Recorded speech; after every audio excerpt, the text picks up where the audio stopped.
Hello, everybody. Welcome back to 3 Talk, your weekly dose of Aiel.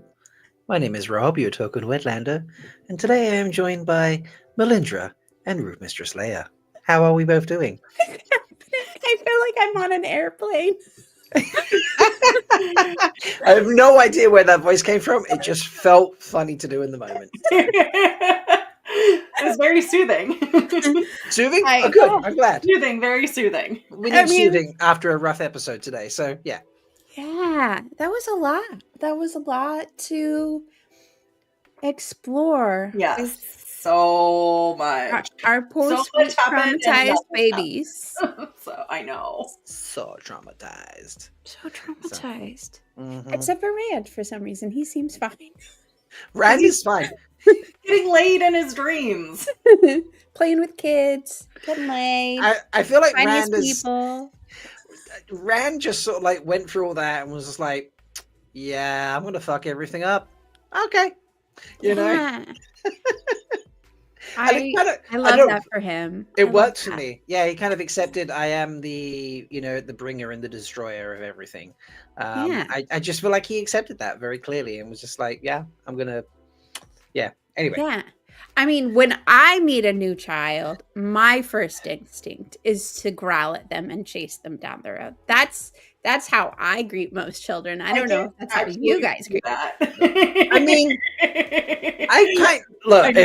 if we're diving straight into this, which I did kind of key us into, sadly, not sadly, funnily, when I meet a kid that is like, like a friend's child or a relative's child or something like that, one where there's like sort of, it's okay to talk to the kid. I don't talk to random strangers' kids in the street. Yeah. Obviously, that's weird.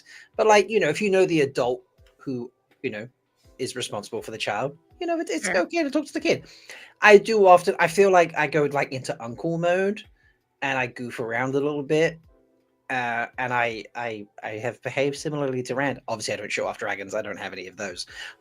But yeah, I feel like the way he behaved, I was like, oh, he's like Uncle Rand right now, and I know that I have been like that. So I kind of saw myself in that moment. It was cute. I don't know. I mean, it was cute. It was cute. Don't get me wrong. It's just surprising coming off of what he had just been through, I guess. He has been traveling for a couple days, and I think he did go to Rhuidean and the Threefold Land knowing that something was there for him. So, and it was just kind of like validation of that. And so I almost feel like he was probably, after going through all the trauma of Rhuidean, like it was more of a relief. Like he had a couple days to decompress, traveling to Cold Rock's Hold, and so yeah. We shouldn't dive in too quickly, right? We're supposed to. This is true. Yes, we're supposed to talk about the news. Things. The news, everybody. The news. We're okay. So I should queue up a video then. That's what we like to do. There's a thing that we do. There's a thing that we do before we get going. We like to tell you what happened, the important news, and there's obviously lots that went on, but here's the big stuff.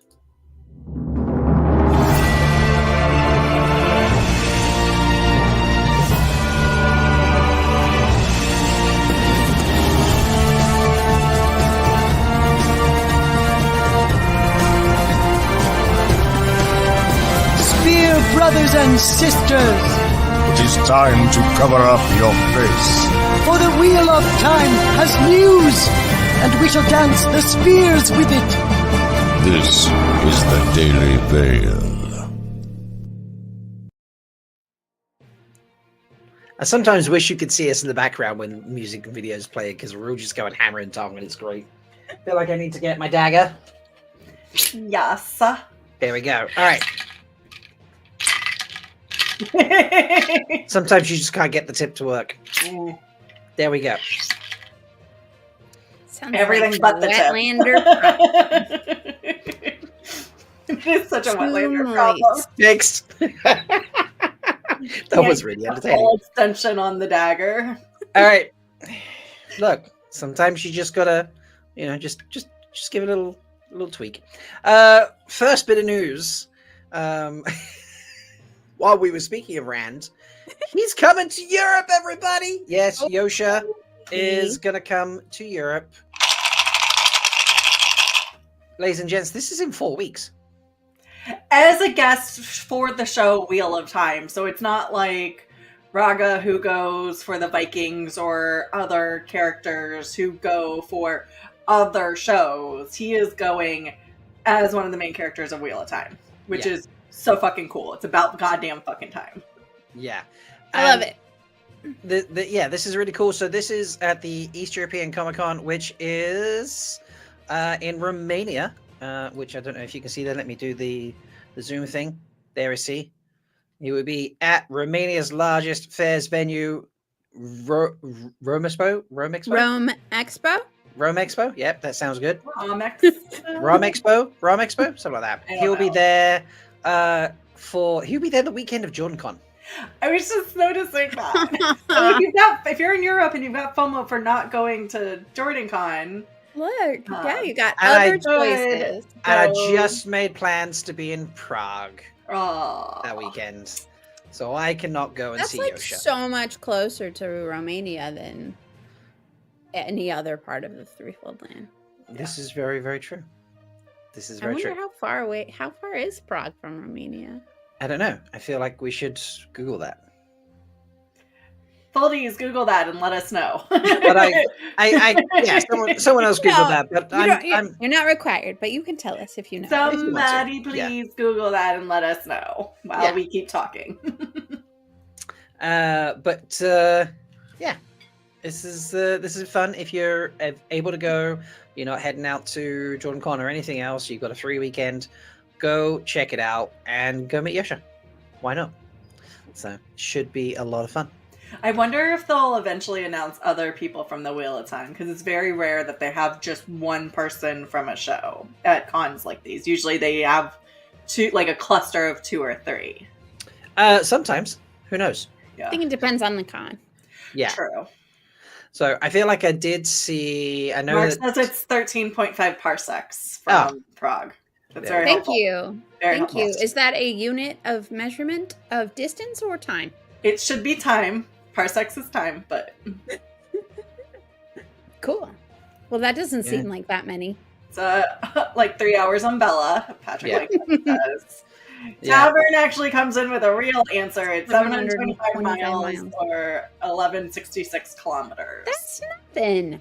Yeah, that's fine. I can, just hop, skip, and a jump across while, after the play. It'll be fine. All right, ladies, we have daggers. We do. We do. These are not ruby-hilted daggers. Thank God. They're not. But did you know? See, no ruby hilt.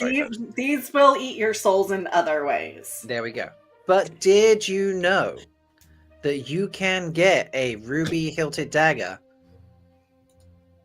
from Jalek Blades? Shadar Logoth. Oh, Jalek Blades. Okay. Yes, Jalek Blades. They are legitimately making Valyrian steel blades from the show. Like, these are actual certified, not commissioned. What's it? Licensed? Don't do that. Go away, menu. Licensed replicas from the show. Looks badass. Not gonna lie. That's really cool. So if you the got land spare, sword from them looks amazing too. Mm-hmm. Yeah, They do a good job. If you got a spare $300, folks, you can get yourself in a fancy holder. See, look at this. Ooh. Legit Wheel of Time logo there. $300 if you live in America. Hey, it said Valyrian steel, okay? I'm rolling with it. That was the brand name that's right there. Yes. I think Where? on the listing it says it right under the name. That's It does. It says Valyrian steel is the brand. I wonder if that's their brand, Valyrian steel. Their brand of like I don't know. It really does. Because there's 2 brands. There's Valyrian Steel and United Cutlery, and it's under the Valyrian Steel brand. There we go. That's all. So you can get yourself this beautiful dagger for $300 American if you're in America, or for $300 American plus shipping and import taxes if you're not in America. Sorry. If you but you can get that if you wish to be cursed. Shockingly, I will not be getting that. But you know, I'm sorry. I thought you were holding out for a hammer or an axe or something. oh man, if I need Perrin's hammer and axe. Yeah. So I you need can the axe. dual wield I it, need, right? I need his Forsaken axe as well for when I'm feeling, you know, There's kind a of. cat There's a cat. on the video arcade, Oh dear. but it was for dogs. Sorry. Mark asking the important question: how might I use it in the kitchen? Mm. Foldies, what use would I have for this in the kitchen? Give me suggestions. Some Stabbing. tainted Lamelle's Bistro soup. Ooh. Yeah, you gotta have something to slice up all the Tainted, blended. It will sear as you cut. drinks. So Sear as I cut. This is true. Yep.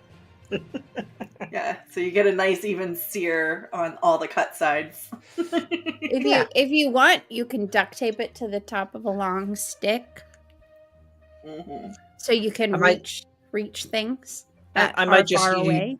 Use like Unlock a random bit of doors.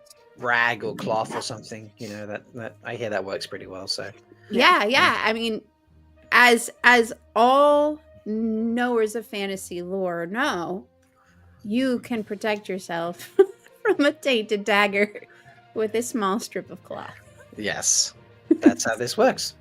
So stabbing a grey man. That's a good suggestion. Ooh. Yeah. Yeah, because you don't want him getting at your food. No.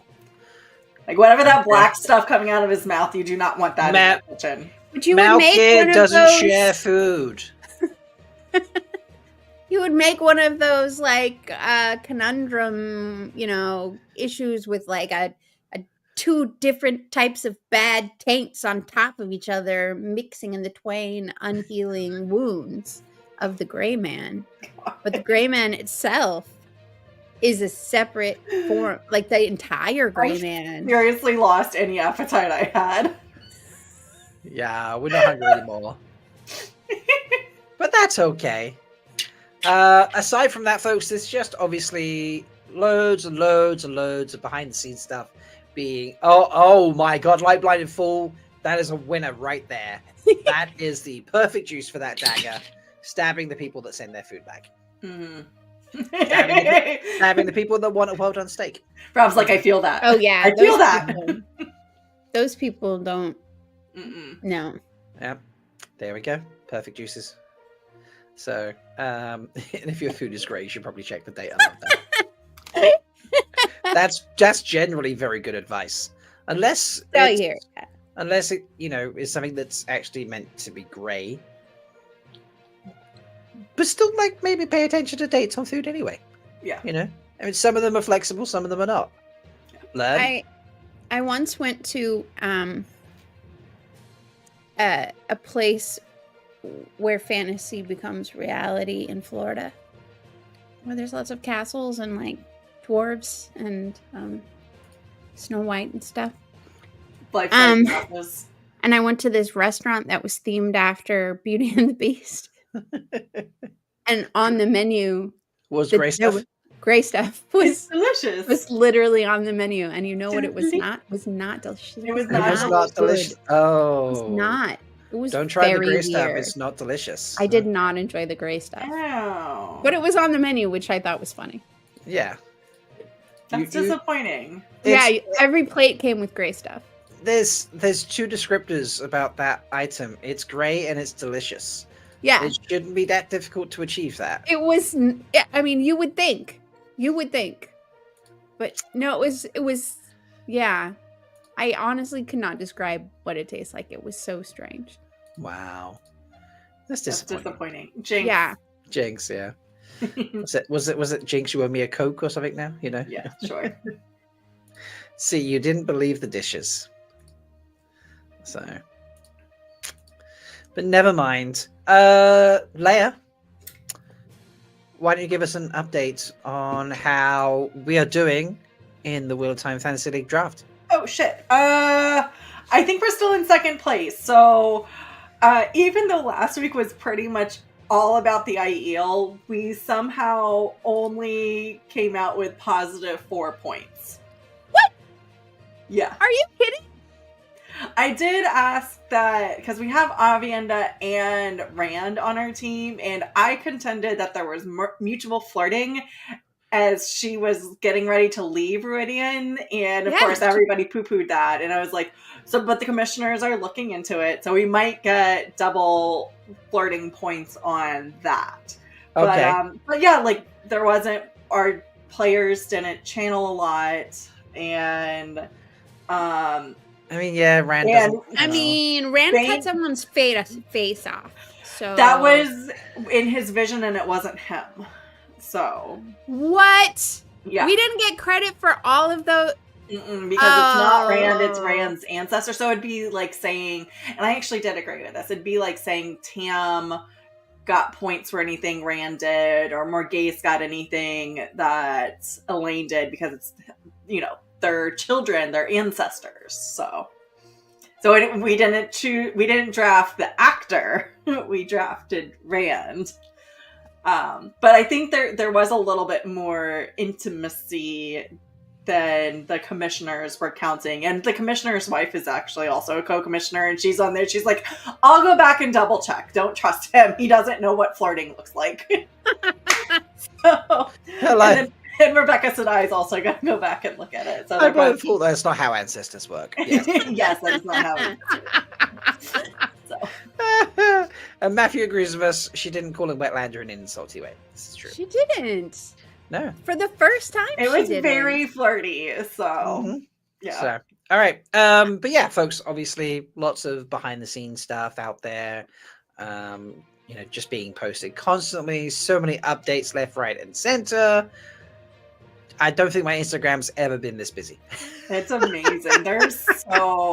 I'm so excited. Not that I want the season to be over, but we're waiting to show all the costume stuff that Sharon and Davina and a lot of these, you know, the costume team are posting until after, you know, like stretch out. Wow, we've got the longing. So, yeah. But they're posting so much stuff, and I can't wait to go over all of it in detail with everybody. I'm like, losing my mind. It is really cool. And it's the whole team, too, not just Sharon anymore. Everyone is sharing the things that they made, which I think is really cool. Mm-hmm. That they're, you know, they're feeling empowered to talk about. And I had a really fun moment this week. So yesterday, I think this was, I realized. Was this yesterday when I posted this about, like, oh my God, I've seen this person before? Yes. So yesterday, folks. So since last week, this is personal news ish, not like regular news. But since last week, I've kind of just been looking at the second vision Rand's been having, like when I've rewatched the episode, and I'm like, Cedre is just the actress playing Cedre, which is the wife of Mandine. Who obviously was originally hired to be the first maiden in that vision, but obviously that vision didn't make it to the final cut. And here it is, if you're confused about who I'm talking about. I've been looking, I'm like, I recognize, like, I feel like I've seen this person. There's something about it, like, it's, you know, she was great. And I was just kept looking, and I couldn't figure it out. And I finally realized yesterday, when I actually looked properly at her Instagram, that I have seen this actress before. When I was lucky enough to be in right screen, Rob, when I was lucky enough to go see Romeo and Juliet in Prague, because she, if I just scroll down, was in Romeo and Juliet. See this guy on the left in Prague, which was my first visit to Prague. And she was on stage playing Benvolio, and she was brilliant. She was hilarious. Everybody on stage was. And I was like, oh my God, this is why I recognize Cedre. Like, this is where it comes from. That's cool. Yeah. And it was also the moment when I saw Sen Bowie on stage as well, and I didn't realize. Cool. And I'm like, how many people were on this stage that I didn't know were actually going to be in the Wheel of Time? So it was like a really fun moment for me yesterday, where I was like, that's fascinating that so many people who are playing like these pseudo bit parts in the Wheel of Time are all from the Prague, which makes sense. I've listened to podcasts from other shows like The Expanse, and they do hire more of those bit part actors that are locals in the area. So if you think you've seen somebody, and you're just like, I can't put my finger on it. It's probably because they're a local actor where things have been shot and they're just a minor character in something else. Yeah. That's cool. So yeah, it was really, really cool. And I'd like already posted being like just loving this, and then suddenly I was like, oh, this is why I know. And she was like, oh, thank you, that was so kind. Like, you know, it was a fun, silly moment for me. So I really enjoyed that. Did we know this thing that Oliver's ears just shared? Did we know this? Yes. Is this the thing we knew? This is a thing. Yeah, Cool. I'm glad we knew that. Sharon Gillan will be at WhatCon. She is the guest of honor this year. That's so cool. Yeah.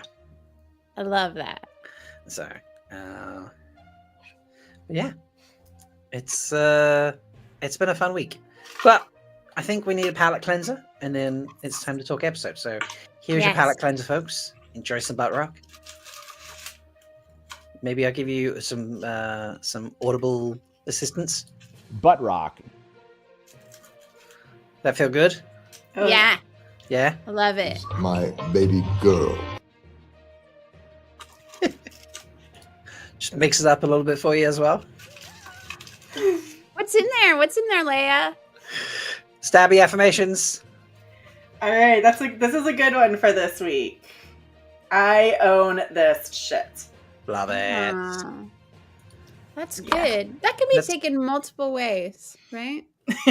So many ways. No, but there's something in that about like, I don't know. It's a particularly good one for this week about, you know, acknowledging your mistakes and owning and taking ownership of your responsibilities, right? Yep. Be they good or bad. If you screw something up, Well, it's like, you know, it's a good idea to like acknowledge meeting that your toe. instead of gaslight people. yeah, Right. it's like meeting your toe. I own this shit.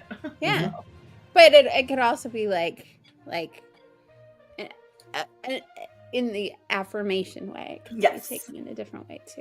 But I like the dual purpose of that one. Yeah, it is good. Shout out to Leigh-A Fool, who has just thrown in a super chat. It's very kind of you, sir. Can we ramen battle? Yeah. There we go. Can we watch the clip at 5 minutes and 12 seconds where Abby hoots at Butt Rock to start out the episode? I don't know about you guys, but all the rocks, I was just like this. I was like, it's amazing. It's all over. And Cold Rock's Cold, I was just like grinning. I was like grinning, like, oh my god, you're cool. Yeah, I was too. I had the cheesiest, like, out of show experience grin on my face, just seeing that realized and remembering what they said about that set and how great it was and how much they loved the set itself. And, Oh gosh, and I was just like, so epic. I was just, I mean, oh my Yeah. gosh, so many rocks. it's a pretty cool set, right? This does Elder Spud Monkey proud. There was one very obvious, like when they're walking, like prior to this, like way earlier in the episode, there was like a distinct butt rock in the background that I was like, oh my god, Like- there's so many good butts. Oh man. There you go. We'll just It's like scroll back over. even further back. somewhere. I don't know. I don't even remember. Well, no, it can't go that much further back. That's the beginning of the show. There we go. We'll just play it from there, you know, and we'll figure it out. So Oh man, it's so good though.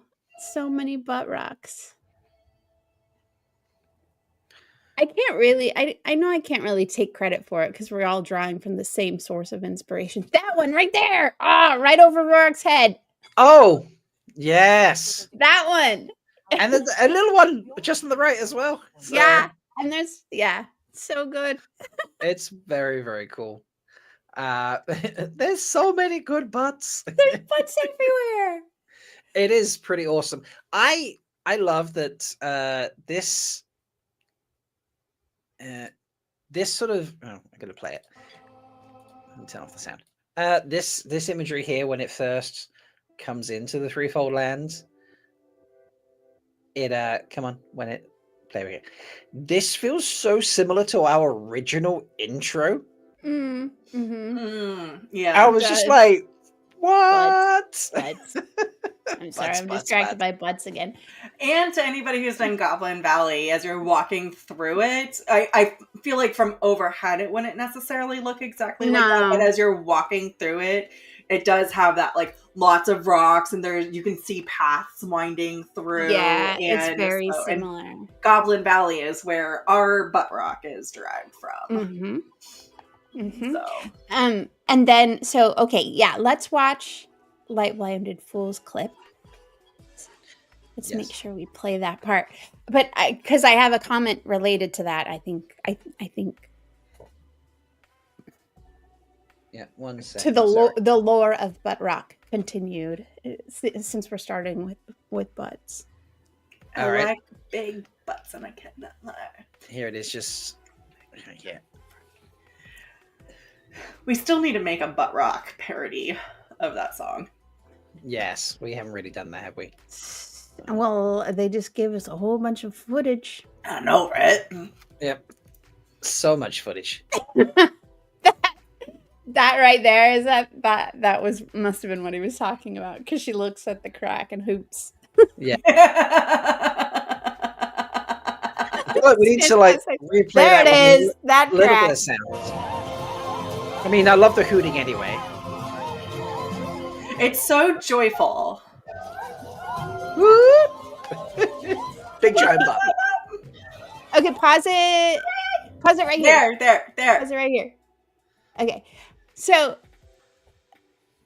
if you look over their heads, they've incorporated like ovens into the rocks up, and then the like I guess the flues for the ovens are like the slits in the rocks. Oh yeah. Which is totally similar to like our whole lore about quenching your spears in the cracks in the rocks, because they're like incorporating those cracks and making use of them as like a functional thing that they use for. I mean, it could be a forger's oven, but it looks like a cook oven. But but yeah, there's so many. I'm sure it could like, be both. I'm sure there's like there's pottery so ovens. many functional cracks in Cold Rock's holes. You guys. And I was just grinning seeing all of that come to be. Yeah. It is great. And the ramen rattles, like it was one of the first things I posted on social media this morning. I was like, oh my god, did you see the ramen rattles? They're when they all were in Cold ramen Rock? rattling. So Yeah. great. I was so happy. They It just is just- they just added so many little pieces of things. It's great. Yeah, it was amazing. I feel like that needs to be, let's put out the good vibes that at some point we will have all the Aiel actresses and actors on the show. And I feel like somehow we need to get them their own ramen rattles, and we need to not just explain the lore of Butt Rock, but we need to like somehow get them to understand that ramen rattle is shaking your buckler, Yeah, so they understand, and then they'll be like, oh, ramen rattle for that, so yeah. I just never expected the butt rocks to be so plentiful. This is true. They are extremely plentiful. Because it's not really a super common feature. Like it's really just where rain has broken a rock in half vertically, and you don't see that often. So people who have been out in like deserty scapes, it's on occasion. But like there's a reason Goblin Valley is its own thing. It's because the rocks are just very uniquely shaped. So like they have been cracked as they got dropped out of whatever glacier that created that area. So the fact that it's in the show a couple times and people are, foldies are losing their minds. Love you, foldies. Yeah, So good. it is just brilliant. I love it. I love the inspiration. Yeah, somebody make this meme, please. Yeah, and they definitely took Desert Southwest like inspiration for the way that they designed the rooms and the spaces and the holes carved out. It's really great. Oh yeah, It's really great. It's funny. I think when I originally read it, I always kind of imagined it was almost like it was in some kind of valley or something. Not like actually a valley, but some kind of like cleft down inside. You know, rather like being. And this is actually. It's more exposed than it's more like than I pictured it too. Than right? I thought, yeah. Yeah, it's like a mountain of rocks as opposed to like a crevice where they've gone down, sort of thing. Yeah, underneath one giant rock or something. Can imagine it was probably a limitation of the landscape that they had. So I'm not super. Oh, I don't mind it at all. I don't mind this. Yeah, Morocco's landscapes, but yeah, I always envision because I went growing up. Went to see, oh gosh, I'm gonna forget the name of the indigenous, like it's a deceased tribe, like doesn't exist anymore, but the dwellings that they had were like up sheer rock faces, and they built into, like they hollowed out caves and built out those caverns and created pathways up this sheer rock face. And that's one of Robert Jordan's, I'm not going to say the only one, but one of Robert Jordan's inspirations for the Aiel holds was much more narrow canyons, sheer cliff faces. And also there was usually water, and the reason it was hypothetically viable for the Aiel is because they were created by water rushing through. So they'd have water that they could transport. And I always pictured them up slightly more green, like still desert-like, but because of the water, and they were able, like a constant water source, they were able to have all the gardens and everything. So you didn't really see that. Also, she's describing, Winter's Lady's asking about kivas, and I think you're describing cliff dwellings is what you're going for, right?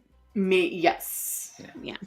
I mean, kivas are part of, can be in cliffs, but they can also be in the ground as well. But But I think, given that you can't, unless there was some natural gorge that they found that sort of fit the description in the books, like I think this is a perfectly good sort of swap, I suppose.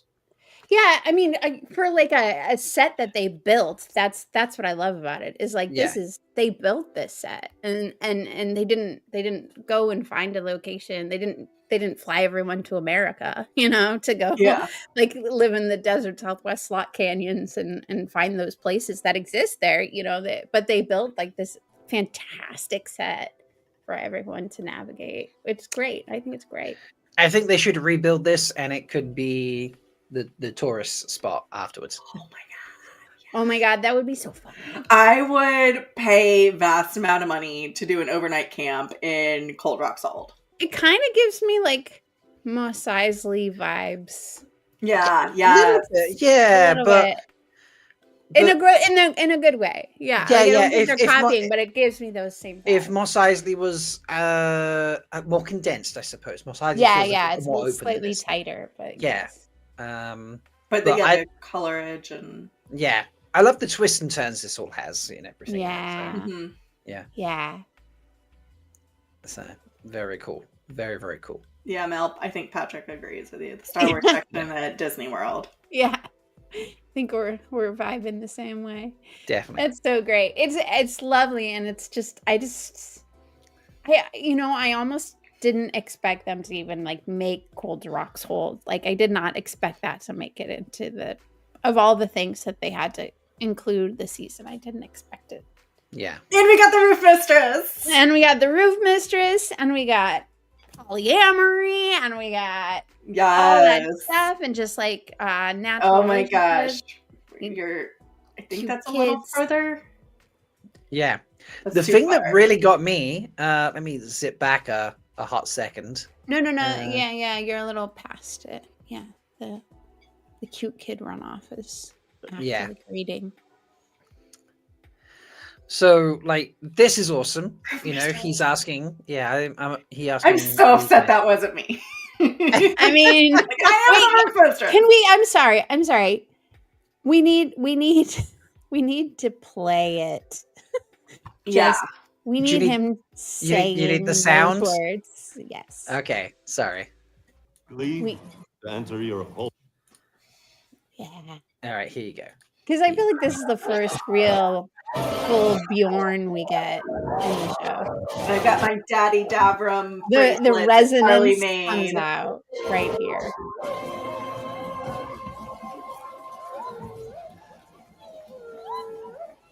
I love the hooting. I ask leave to enter your hold, Roof Mistress. You have my leave, Fancy. Roof Shade of my heart. Mistress. You always have my leave. I give thanks, Roof Mistress of my heart. There's a soundbite I need to get clearly. This bit, they kiss in public. They Like, do. This is like a big deal. Like, met They do. Now, meet my wife, Leigh-A. They're probably just bypassing that portion of the culture just for, I think, demonstrating the physical connection between all of them. Yeah, because otherwise you'd have to explain it. So, like a kiss, like a passionate, intimate kiss, is the best way to do it without having to have lines of dialogue. yeah, no, Right. I get it. I don't. Yeah. It's not like I'm like, oh my god, they've changed it. I was just like, didn't expect it because Yeah, Aiel because- was so reserved in public Mhm. in the books. So yeah. Like Blinded Before, I definitely miss Leanne dissing Cooladine here. I know. So true. Yeah. I bet it's gonna happen slightly later. They're like the only ones there, right? Yes. Yeah, it's just them. So they guys. said that they would wait for them until everybody gathers at Alcardal. So they're like implying Alcardal is right nearby. Yeah. So I'm Which guessing. is true to the books. Like, I I'm think it's guessing we can the still get it. 3-day walk in the books, I believe, to Alcardal. And so Yeah. that's kind of their plan. No, it's more. No, it's less. I don't know. Whatever. Somebody correct me. It's not Doesn't that far. Doesn't And matter. the plan is to wait. Oh, they were going to wait like 3 weeks to give everybody time to show up. But then the Shido jumped the gun and go. And they're like, fuck, we got to go now. We got a boost. So, Yep. but yeah. All right. Shall we get into our stabby moments and Aiel moments and all those things that we've been doing every week? Yes. Mm-hmm. Okay. What happens in the hold stays in the hold. All right. Now, I know that Amis, who sadly couldn't be here today, has sent us her thoughts for the categories. So I'll kick it off with her stabbiest thoughts. And that is Little Coffin using the power to push Dane away. Bode? Did she say little coffin? She said Lil as in like, little, not, not Lil as in Lillian, but Lil as in little, So, does Bode have a H? I don't know. I thought it did. Yeah, I think it's just BODE. Is I it? believe. I don't know. Okay. I don't know. It's fantasy spelling. Yeah. Whatever. That was really cool, right? I love that little. Mm-hmm.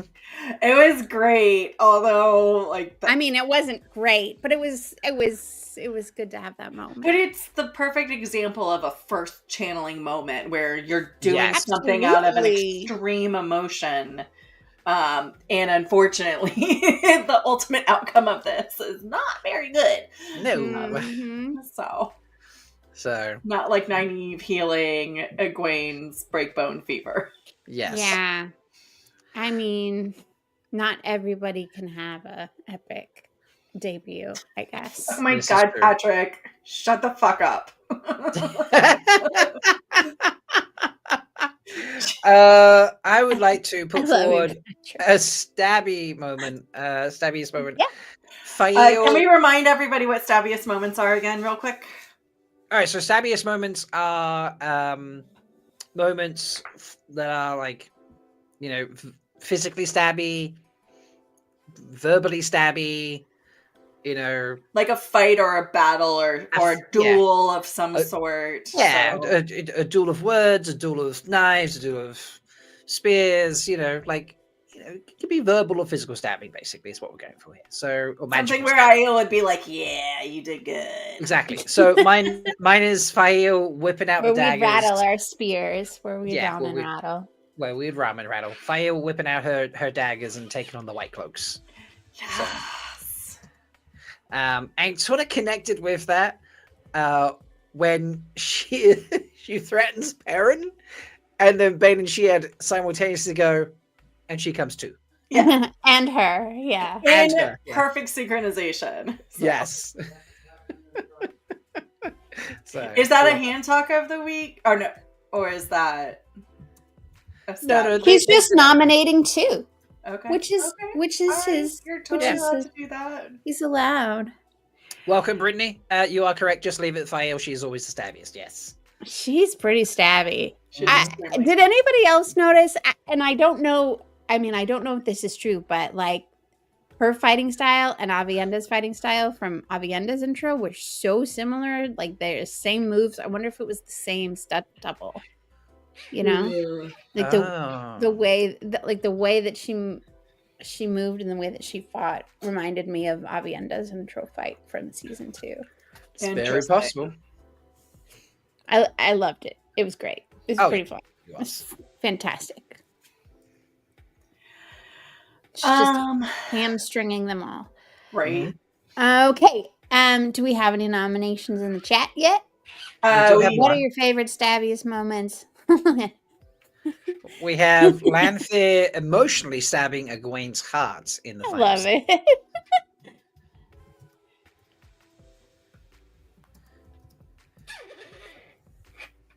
That's a very Yeah, that was that game was such a great end to all of these beautiful, happy dreams that our fabulous 5 are having, and then Egwene goes to see Rand. She's like, "Oh, Aw. he's looking over the 2 rivers in our spots." Yeah, and then like Lanthier just sort of like appears over and goes like, "Ha ha, got him!" Well, You and know? she like comes up. So what Like, was she, she like- doing like, before? she, like, was comes wearing from- it over. Yeah, she comes Yeah, from between she his was- legs. Yeah, she is crawling up Look, Rand's body. we- So like, What we know is she wasn't using both hands like Matt asked, okay? So, previously Matt was like, use both hands, and, she's not. mhm. Oh man. All right, So we've got good. a couple more in chat. So, Elida stabbing Amiko.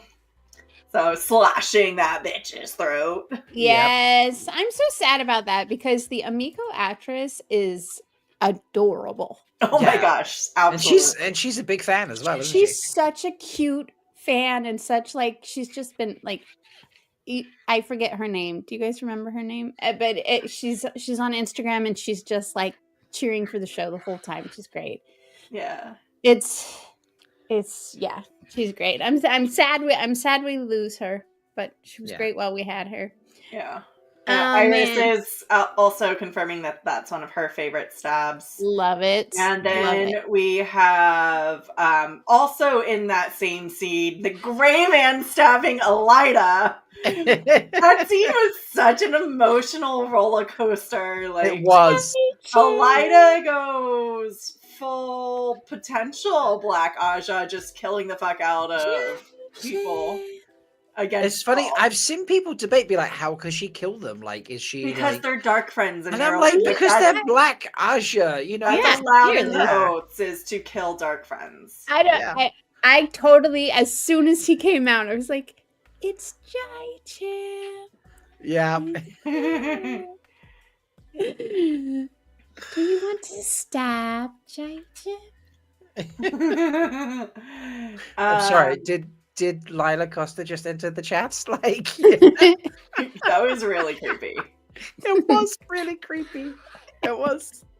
I love him. So, I love the way she says. I love the way she says it. or just the way she talks. It's using that childlike voice Mhm. in such a menacing way. Like, it's so fucking creepy. Mark says the raid on the White Cloak camp, such a great fight scene. Yeah. Yeah. And we got sort of like a light blinded full matching with that same Maxim stabbing White Cloaks. Oh, Ooh, yes. good. Those were great. That was a great fight. No one's gonna be brave and say White Cloak's multi-stabbing Alana. Alana? No? Yeah. No, I was Nope. thinking it. No, and I didn't appreciate. Patrick I didn't Lightbody put it in there like, do arrows count for stabs? Because if so, Alana's score is -7. Yeah, I mean, I'm arrows gonna are say piercing, it since is we both brought stabbing. it up. Yeah, Are they? They're crossbows, aren't they? Aren't they crossbow bolts? I think they would. They're light crossbows. yeah, Yeah. but still, that's got a little hoof to it.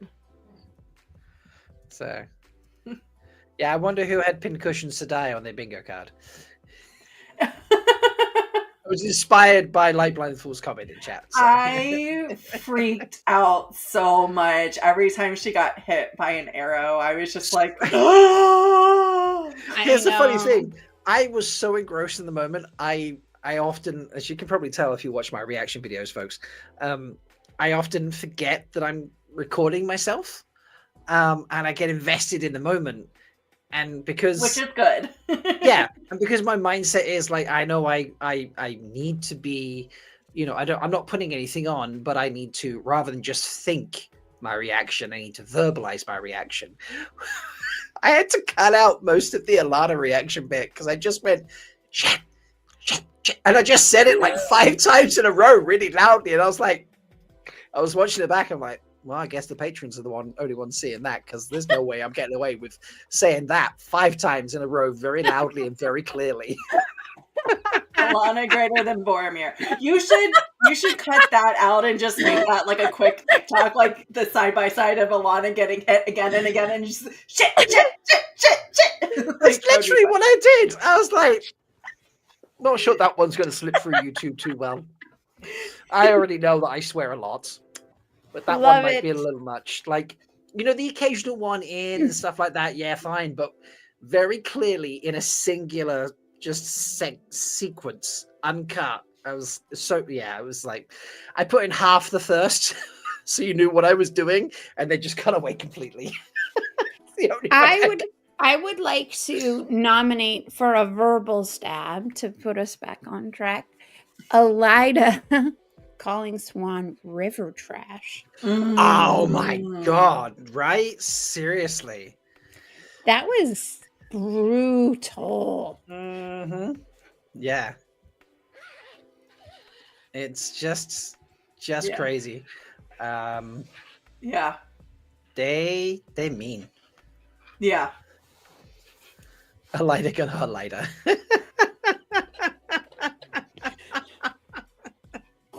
Yes. Yeah. That was pretty rough. Pretty rough. Yeah. So I love in chat that we've got the discussion about like who's the wisdom or the healer in town now, and Patrick's like, it's Days. It's gotta be Days. Good luck, Alana. Yeah. It's either that or Bode. Gotta be Days. Bode and her like, I can channel now. I can obviously heal. I will fix everything. Yeah. All right. Plenty of stabs there. I think we're good. Hand talk of the week. And once again, to kick us off, let me head over to what Misa sent us. And hand talk of the week is our favorite Aiel moments. So just like focused on the Aiel, because we be an Aiel talk show. Yeah. Amisa's put wise ones showing the way. Mel eats bugs. All right, I need a ruling, and this might have to be a poll in chat. Okay, now we're getting deep into the Meluendos category right now, but was Melindhra flirting with Lan when she was like, "Don't eat the head; it will bite your neck the whole way down"? Hell yeah! Did that feel like a Meluendo of some kind?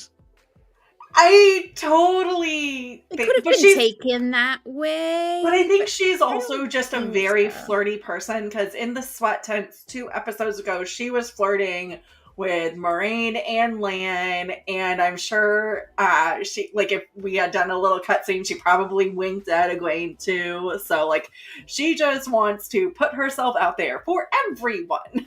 So all the time. I took offense from the script perspective of her saying that she misses laughter, as if she were implying that the Aiel do not laugh. you know? And because she said she missed, Lana asked her what she missed the most, and she said she missed laughter. And I was like, hold up! The Aiel are hilarious, and the Borderlanders are way too serious. I don't know what you're talking about. But she could just be a big fat liar, because she's...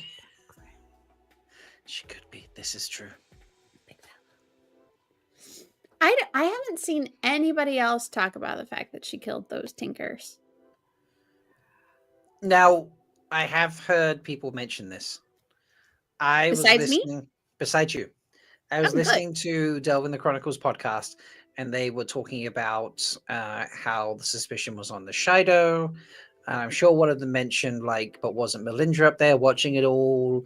And who knows what she's been up to? And they didn't then get into a discussion of maybe Melindhra set it up as a sideways thing, but she was in as part of the conversation. Okay. So I feel like other people have noticed. I think she's like broaching on the edges of the conversation in some circles of conversation. Okay. There was a lot of conversation in that conversation there. I followed. Nice.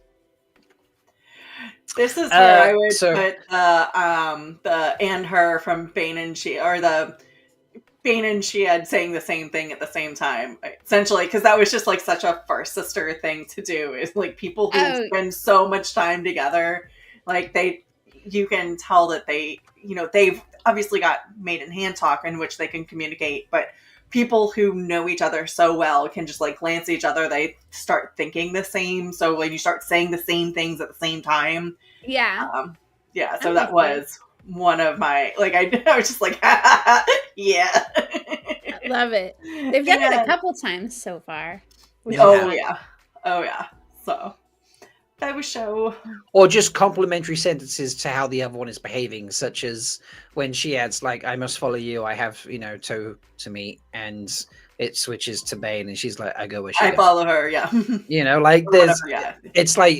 They're saying something, they're saying the same thing at the same time, in synchronized, or they're saying a complimentary line to the other one's action or something. Yeah, supporting somebody. Yeah, there's a they understand each other very well. So yes. In chat, we've got Matthew says Rand's dinner manners scolding. Mm-hmm. Because that was specifically about which hand to eat with. So, which shows the Aiel don't hold with left-handed people. Sorry, couldn't just. Iris says just seeing Cole's rocks hold. Valid. And I think there's a connected one in there, which I can't because I'm hiding myself with a comment here. All the ramen rattles. Mm-hmm. Yeah. So fun. Oh yes, absolutely. No, I don't like that. I'll put us back on the side. Yeah, because if we put up comments, nobody's gonna see our face. All of us is hidden.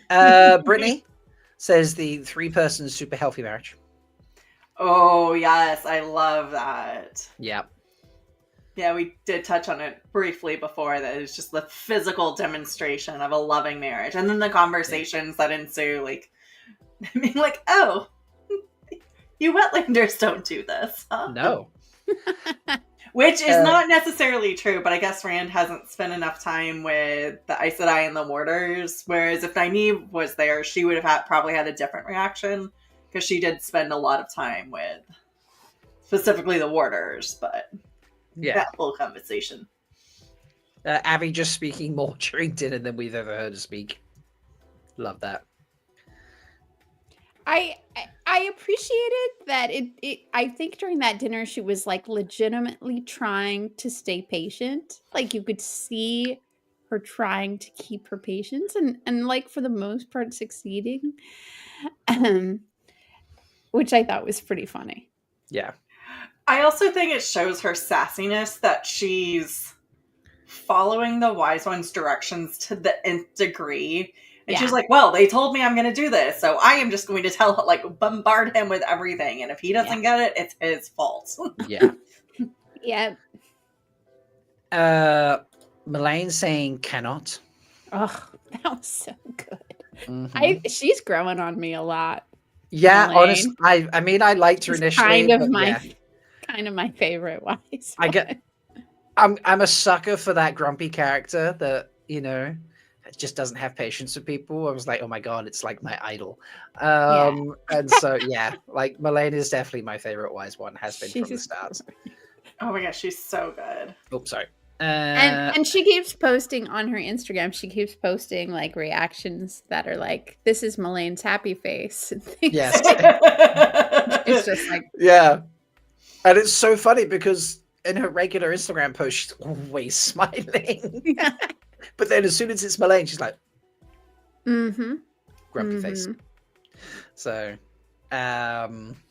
Patrick, as I think this is just a fun general comment, can't believe the gross bug eating joke flirting technique failed. I mean, I don't understand why that would ever fail. If it was intentional, if indeed it was intentional. Yeah. When you're describing heads going down all the way, biting you all the way down. Like, that feels like a sure win. I mean, it works for me, and 82% of people in chat reckon that it was flirting. So, Maxim's reference to Turnip Mountain. Now, I've forgotten this already. Apparently, what was his reference again? Remind me. So, in the first episode that they were in, the Two Rivers, episode 3. Yes, he talks about turnips. Yeah, he talks about how he couldn't eat another turnip. Right. Yeah. Right. Like, and then he follows up on his insult by calling the entire Two Rivers Turnip Mountain. Does that make sense? I still can't remember when he said it. Oh, he says it when he's fighting with Alana. He was like, why did you drag me up Turnip Mountain? Like, tell me why we're here. Yes, he does. Sorry, yeah.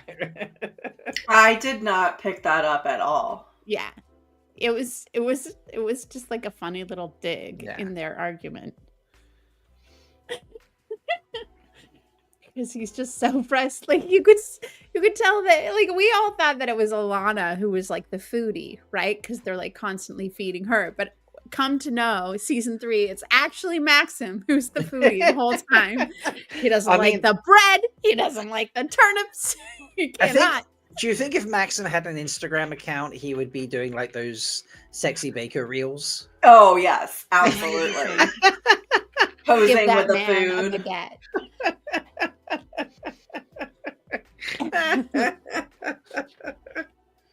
Oh my god. Have you tried the bread? That comment was like so fun. It's like, the baker boy's really cute, but have you fucking tried the bread? Like, the guy can't cook for shit. Yeah, Maxim's the foodie. This is it. He's the foodie. He's the one. This is he took snack water to the extreme. Like I'm snack water, not because I give her snacks, but because I know I am because he knows the good snacks. He knows the good snacks. He's a giver. So like that is his but he's gonna be like, you will not put that shitty turnip in your mouth. You will eat this persimmon. Like, they didn't even use salt. Salt. Oh yeah. The seasoning. We have Min. Food. I think this might be a best bunkers bananas. So Best I'm gonna Is it? Okay, was really best because it's not really a hands weigh in. All right, Skeeter, weigh in what category your comment goes in. Tarasin says Bear and Malene starting Abby's Wise One training. Yes. By hang out with Rand. And I think Patrick's comment will fit into the Marcus moment. I want to say that. So yes, I think so too. Yeah. And apparently Mark took the have you tried the bread as an innuendo, as in have you been with the baker? I mean, also possible. No. Also possible. That's interesting. I mean, he also does, but he looks so disappointed as he's like knocking this hard bread on the. He does. He kind of like knocks it, and it's just like donk, donk, donk, donk. He's like, very have you upset tried the about bread? the bread. Yeah. I mean, look, good bread is. He's like, I don't want to touch that guy's loaf. His baguette is not for me. I think he makes mini baguettes. He over he doesn't make full size his baguettes. dough.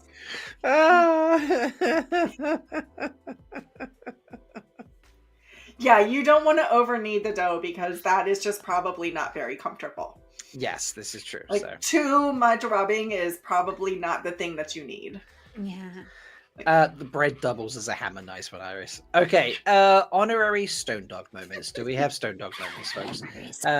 Amice's Stone Dog moment was... And for context, these are the things that you could just have done without. Like, why did they include that? Not really Or sure. someone just behaving like a bit of a Stone Dog. Like, that one's also acceptable. Amice puts in Elaine's Titanic dream. Yeah. Oh, I thought that was so cute.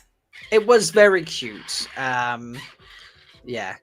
But it was disrespectful of her future partner for dreaming that she's freaking weaving on a boat, and then she brings in someone who she knows has an issue with water into that scene and makes her cuddle her. So she's like gaslighting Avienda in the dream. It's a problem. It's a problem. Dreams just happen sometimes. Come cuddle me while you're terrified of standing anywhere but the exact center of this boat. Maybe it was just like, hold me for security while I wave my arms around in 500 directions. So, I disagree. It was she has tote to Avienda for that dream. Oh, I'm sure she'll meet her toe eventually. Honorary Stone Dog moment from Light Blinded 4. He says, Matt not noticing the 25 pictures of him being hanged around the room. I know, like, how did he was already in the hammock. Yeah. Matt's not the most observant guy. But he is. He's observant when he's in danger or needs to be observant. When it's convenient for him. The rest of the time he's just probably like, just so happy to get out of the vomit room. Yeah, that's totally fair. Yeah, I would not look at all the pictures if I just wanted to breathe fresh air. So he really ran down back below deck pretty quickly, which I thought was like, you could just hang out up there. It's like no one's kicking you off deck. Yeah. This is not like a Stone Dog moment as in could do without, but this is a Stone Dog moment where I'm just like, I feel like you're doing something a little stupid here. And this is, I feel bad saying this, but I did say it in the moment when I was watching it, and this is, and I don't know why she thought it was going to work, but this is Natty trying to steal keys off Dane.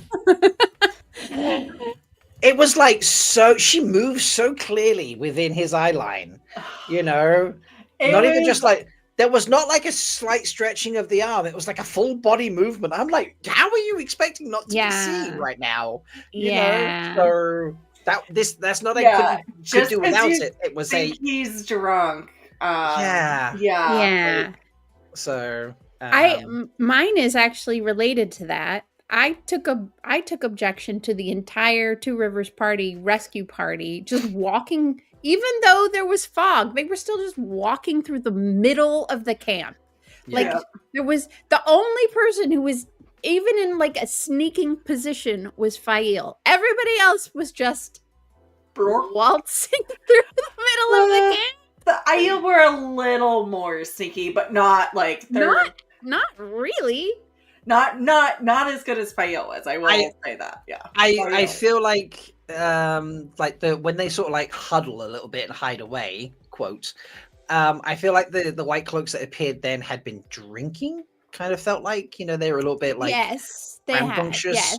So in that moment I was just like, oh, okay, they're all drinking, and then my brain just sort of was like, well, if they're all drinking and are getting drunk, then you don't need to hide quite so much because they're not paying attention to jack all. But yeah, it was very much just like, we're just going to stroll through this magic fog, you know, and you know how we go. That's Skeeter's like, that's just how we do rescue parties, Mel, come on. So. I mean, I would have expected that Bane and Chiad would have insisted they at least have a modicum of subterfuge with the way that they entered the camp. Apparently, Matt Hatch also is a slight stone dog because he did not notice all of those drawings either. Can we please put that in our stone dog moments? Matt Hatch missing all the drawings. Yes. Oh God, Matt Hatch, we love you. We know you're doing your own show right now, so you can't watch us live. But speaking of Skeeter, did he clarify? He did. He did. He said it was a. Right. Yes. He thought it was a hand talking moment. She's not happy about it, but she's giving her friend refuge from the vomit. So fair. We'll give it to you. She's earning G. So, someone's unhappy there. go ahead. No, yeah. Angel Sedai says, shocking lack of discipline for a white cloak camp. Mm-hmm. Yeah, for real. This is very true. Was surprising to me. What did you guys think about that? Do you think is Dane in charge of the camp and his lack of discipline is bleeding over into the men? Is that what we're supposed to be? That is how I took it from that. Yeah. Yeah, I would assume that the questioners are camped a little. You know, like there is one camp is like this is the questioners part, and then this is the regular white cloak part. And I would say there's a lack of discipline stemming from Dane for the regular white cloaks. And that's how that they sort of just strolled in, because you notice how Valda was just like, look, let's go capture the one that's really doing shit. Yeah, let me show you how to hunt a real woman of power type thing. And also, on a side note, where the hell did Valda go? Like all these arrows, people being shot at. He ain't there. He's not there. And also, was Bayar there? I was looking. I couldn't pin Bayar in any of the shooters either. Exactly. So, were they going somewhere else, or was it just a continuity error? I wonder if that's because it's a poor leadership tactic where you lead from the rear. So, like, in the military, especially for platoon leaders, like smaller unit leaders, like you lead from the front. So, like, you go in first and you're part of the team, like showing continuity. Whereas a poor leader is like, all right, you guys go into the dangerous thing. I'm going to sit here and wait to see if you die first. Or we just... they went somewhere else. This is true. A debate point now. Andrew Sedai suggests that Valda... This is another clue for Valda having a way to sense a woman channeler. I can see why you say that. This is a thing that we've suspected from season 1, since season 1. My first thought here is he is worldly enough in terms of the uses of the one power and tricks to see this fog roll in essence, out of nowhere, from a clear night sky, and be like, this isn't regular fog rolling in. This thick, this fast. This is the effect of a woman channeling. I feel like he recognizes that, and he's suspicious of the world anyway. That would be his thought, and he's like, let's go find them because they can't be that far away. And if you're really good at what you do, especially from that military context, knowing your surroundings and the surrounding areas and where strategic advantage points are. So, like, where would that sniper be? Where would this lone person be? So you see a lot of the World War II movies, and people who know snipers very well are able to look at the landscape and be like, that's where the sniper is going to be. And so, like, Saving Private Ryan and other movies like that. So just think of that type of thing. So that's what I'm assuming. You're giving Valda a lot of credit. He's not a dummy. He's a dickhead, but he's not a dummy, which is okay. Which makes him scary because he is smart. So, like, he has been very successful. He is extremely good at what he does, which is absolutely terrifying. So, like, you don't want the bad guys to be smart. You want them to be dumb. But we're not getting that. We're not getting that. No, they're too clever. So, except for J2. Honorary Stone Dog moment from Light Blinded Fool again. Ran believing anything that comes out of Lanfear's mouth. Ugh. Ugh. Like my dude, she's playing with you. Yeah. And not in the way you want. Nope. So and we had another he one. just gets sucked back in every time. He does. And we had He another one. he like puts up like a tiny bit of resistance, and then he's just like, never mind, kissy face. Yeah. he's Kissy face. Want your lips on mine? Yeah. I want to suck your face for real. Egwene is standing behind. Yeah. Let's make her mad and kind of scared. Don't you want him like I want him, babe? I'm just going to keep going until you guys No, start. I'm just gonna let you keep going. That's it. That was it. I'm done I now. was enjoying it. Moment was over. Don't you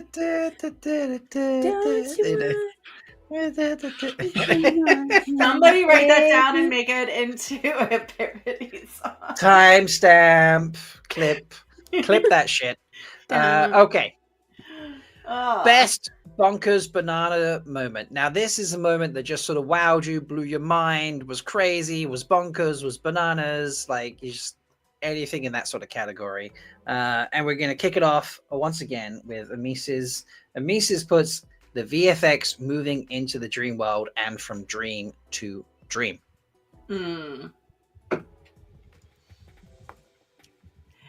I also appreciated from that some of the continuity from season 2 when you're seeing Lanfear and Ishii kind of disintegrate, and people are like, is that traveling? Is that? No, that is just dream shit.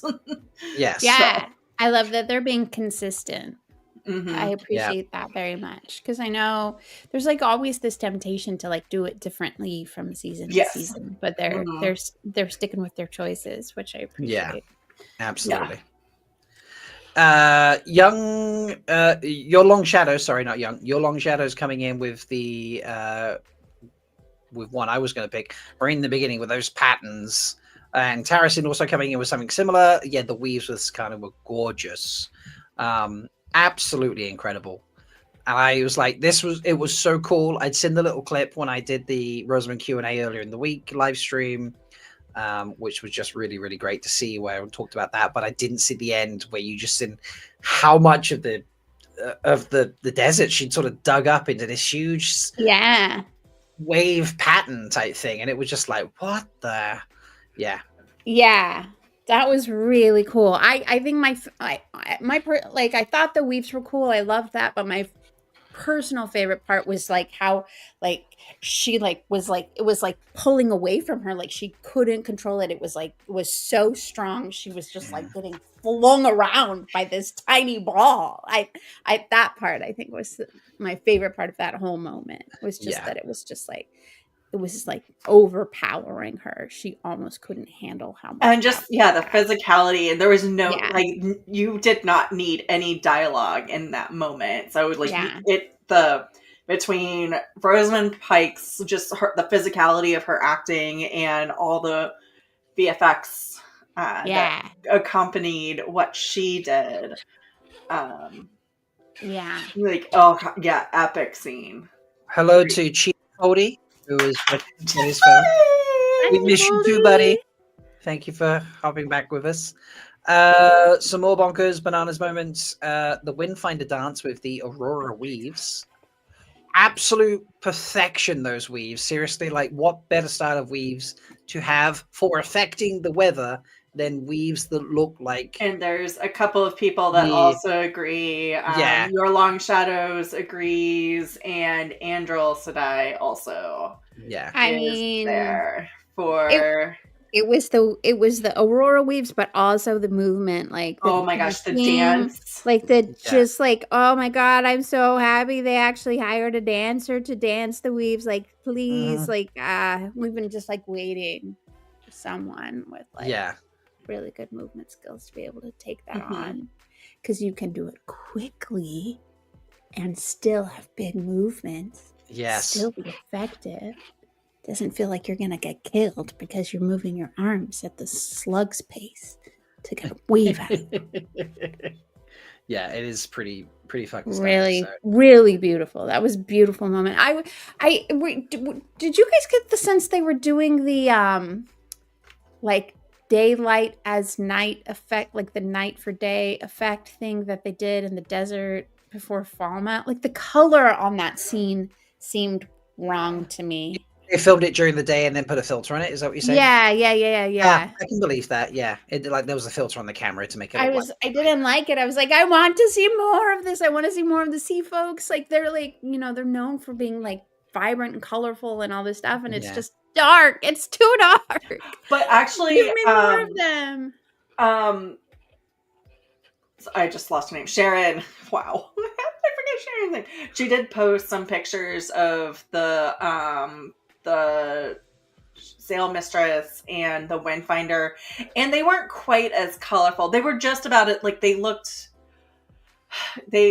more like the Romanian travelers. So like okay. So well, and again, colorful. I think in what Robert Jordan's describing is from mostly the Two Rivers perspective, where it is much more muted. Like you just don't have the chance to have like expensive dyes. So I didn't see them as colorful, but I loved their costuming. So again, that like, the Romanian travelers who just go from town to town. So with, we got the nose chain, which I loved. Yeah. Did you guys notice that Elaine had one in her dream? Yes! Mm-hmm. She was wearing the costume. I also appreciated that they didn't go topless at sea. So, I don't know that that's a best bonkers, but I did appreciate that. Yeah, it's definitely an appreciation. Women were wearing clothes. Yeah. For sure. Doyne says your bonkers moment is, there's the girls. Yeah, that's pretty great. He found them, finally. Skeeter comes in saying, Egwene as hard as Egwene has ever Egwened, and then meaning snooping. Okay. Like, she's spying on her friends. Like, but she did that in the books. I know. And I'm just like, not quite to this extent, but yes. But I think it was also just her excited to use her skills. Yeah.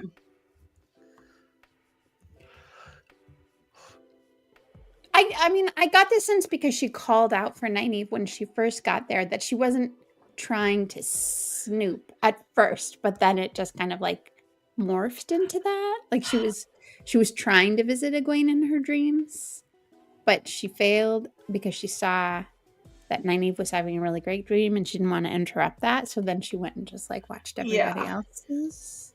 Yeah, I felt like she wanted to talk to Nynaeve, but that she kind of got the idea essentially from Moraine. Like, oh, let's talk. But then, she saw that, and then it was just like, oh, let's go look at Elaine. Oh, let's go look at that. Maybe that's like a Stone Dog moment for me. I forget this. I do remember thinking that initially I was just like, okay, you seem to have.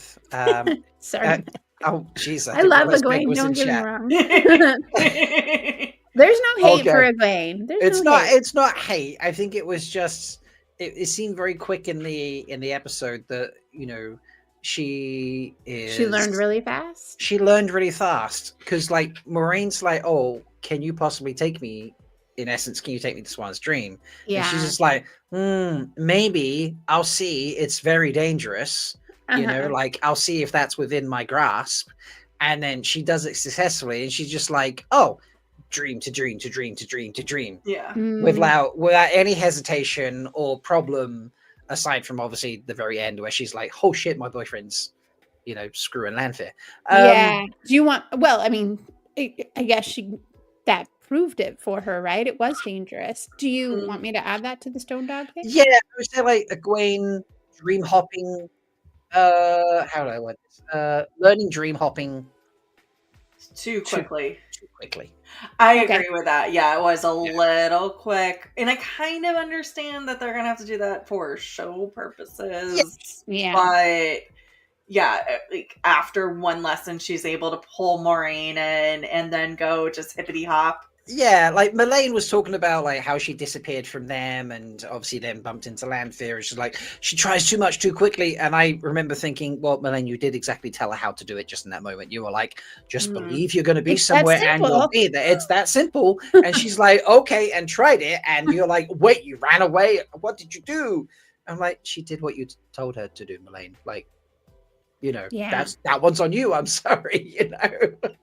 But the rest of it seemed to just be like all of a sudden she could pull in Moraine and just, you know, go everywhere. Also, kudos to Moraine for being able to fall asleep at the drop of a hat, apparently. So, you know. I know. I did not think she would have a person with control issues like that would be able to do that so quickly. So yeah, and I think people are appreciating that, like, that this is a best bonkers because she got to see all their happy faces. Oh yeah. I will say Matt getting affirmations from his mother specifically, so not just Egwene's hopping in, but Matt in his dream is getting positive affirmations from his mother. I can't talk about Juliet. I can't. I'm sorry, Rob. I have to, but I've got to keep going. Even though we know she's dead, like he's dreaming positively of her. And this is something that people have been talking about for 2 seasons, like especially after the Nynaeve vision in the Arches. Like, you know, like if Matt only saw himself the way Nynaeve saw him. So having him have this, you know, hug his sisters and tell them that they're safe, and his mother looking not haggard and drunk, like oh my god, like she looked the best that we've ever seen her in that dream. And but you know what that means is like he sees her that way. Yes, even though she was a hot mess, like he sees her like that when he thinks of her in her best light. He sees that potential in her, which is really lovely about Matt's character, right? That he doesn't hate her, that he wants her to be happy and healthy, and instead she's just crispy. Oh my god! Oh, Rob, you went there. Oh my god! I like to be slightly semantic for the moment. Are you sure she was crispy? Because it was giving me flayed vibes for a hot second. There wasn't really like a pyre. I don't know. It was like a tiny little like I was like, did they flay her skin? It was so dark. A couple of people have made comments about this. I know that's been one of the criticisms of the show. Like sometimes they just do make it too dark. Yeah, it's hard to see. We have to watch it now. Why? Well, we're gonna find out. We can't find out. That's what I'm saying. That is crispy. Okay. Extra crispy? Yeah, I don't want this to become the new debate. I like hair versus hood, not flayed versus crispy, please. It's settled. Let's move on. Well, and again, that's Balda's thing, is like burning the witches at the stake. No, I know. It was just there was something about her face. Also, I may or may not have actually chatted to someone and confirmed. Done. So, regardless whether it was flaying or burning, that's it. So sad. It's so super sad. Yes. So, all right. So we've got more bungers, though. Yeah. What else we got?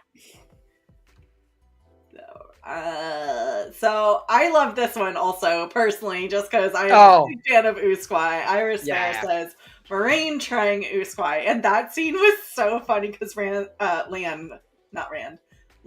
is just like, "Ooh, have you tried this Aiel Usquai? It is delicious," and he is just fucking with her so hard.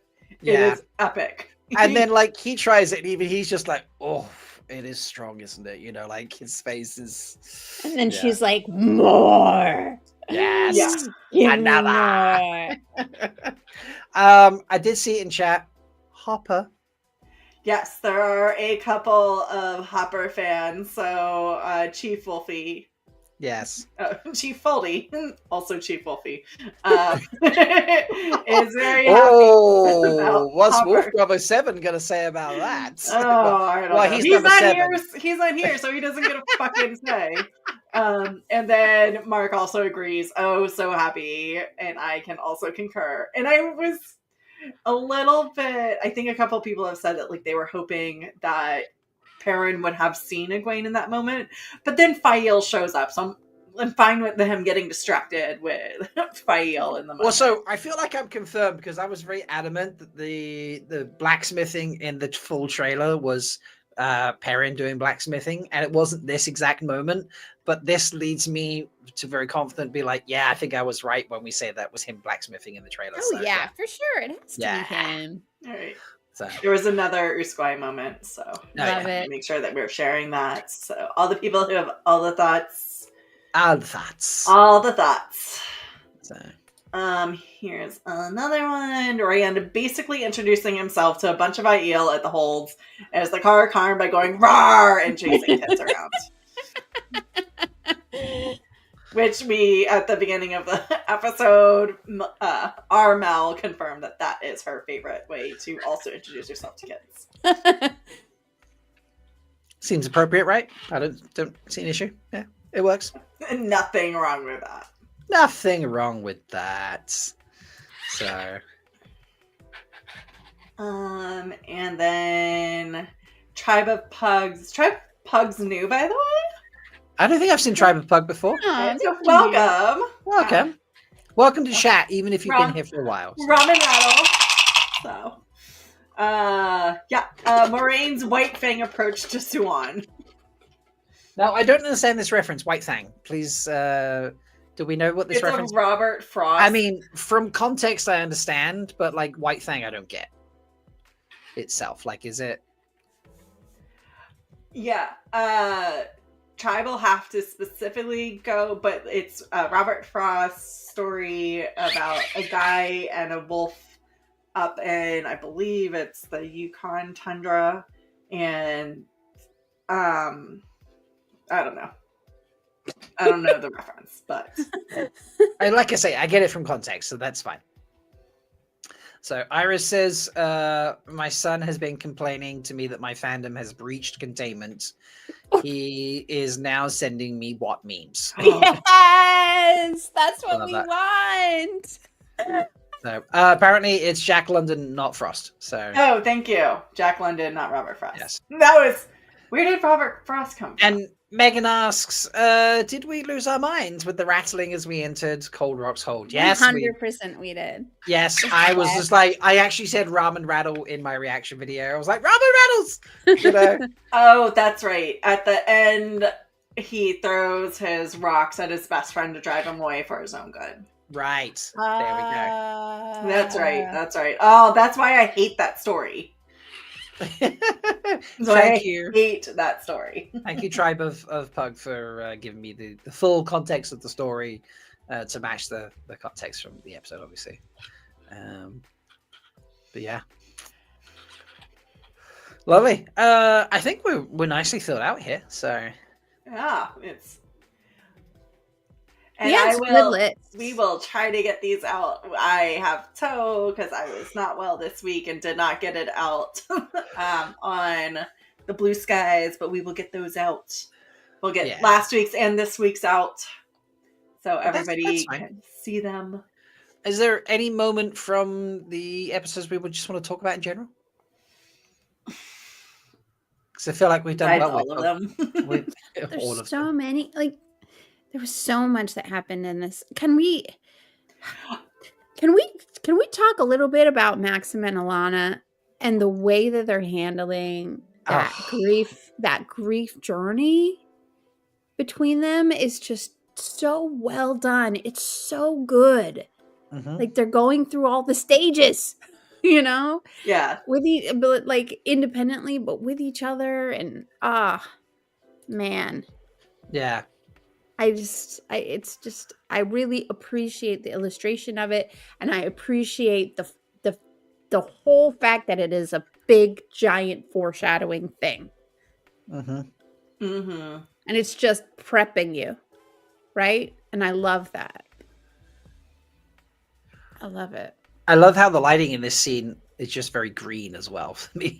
Yeah. I don't know if that's just my TV, because I have an old TV as my monitor, which actually lightens the show for me, which is I really enjoy that. But this just looks very green to me in general. But yeah, the way these two are fighting, I honestly thought she released his bond in one moment. I was like, what? And then she's just like, She no, does say I've. and then she says, I turned it off. I turned it turned off. it. Yeah. Which Which is is obviously different than how he described it before. I thought he said muted. Like I think what he said was muted when he was describing it to Lan in season 2. I thought that's what he said. Yeah, I don't know. I think that's just two different ways of saying the same thing. Like it's hidden or whatever. So yeah, that you are not enough. Oh man. Yeah. That just like straight for the jugular. So brutal. This is a good point here that she's so angry that Ivan died. She's gathering an army, so that sort of thing will never happen again. So your long shadows, great point. Which is and so she's got it. She was trying to do something similar to avenge Ivan's death, and Maxim wants to do something. She's doing something big picture, and Maxim wants to do something very targeted. But they're both like, we have to fix this. We have to avenge this. We have to make sure that like this problem is solved somehow. And they're talking completely past each other just because their grief is not letting them communicate with each other. Yeah, Kenneth Lupus said, I honest to God thought she was going to use the bond against him for a minute, and I did too. I thought she was going to compel him not to leave. You know, it just I've described this episode as like a breakup episode. It feels like it's you know, you've got obviously what's happening with these two. And yeah, Maxim shows back up at the end because he's just like, well, you turned the bond back on 5 hours ago, which was a fucking great line, if I'm honest. You know, great use of levity in that very, very serious moment. Mm-hmm. But, you know, like, it just, it felt like they were breaking up when she let him go. And it felt like Lan and Moraine are, you know, breaking up from their decades of companionship and friendship and trust, where they're accepting that like the death is on the way. You know, that she like they understand that's coming, and that's what they're working towards. You know, Moraine and Swan, obviously, she, you know, like you say, white wolfed her, sorry. You know, white fanged. Yeah. White fanged, there we go.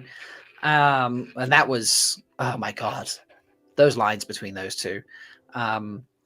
I didn't really read that as her trying to push her away so much as her saying, like, you hurt me like to the core. Like, I don't think I'll ever be able to trust you again, but I love you so much anyway. I don't know what to do with how I feel about it. I didn't really get the sense and even trying to push her away so much as just trying to figure out how to express to her how much she broke her heart. You know? And then Swan even comes back with like, what would you have done? And Moraine's like, the same, probably worse. So it's almost like, shit, yes. Like, I'm mad at what you did to me, but I would have probably done the same or worse. I took that first question about what she did to Rand. Like trying to capture Rand. I thought that I took that first section as like they were talking about Rand specifically and the tower.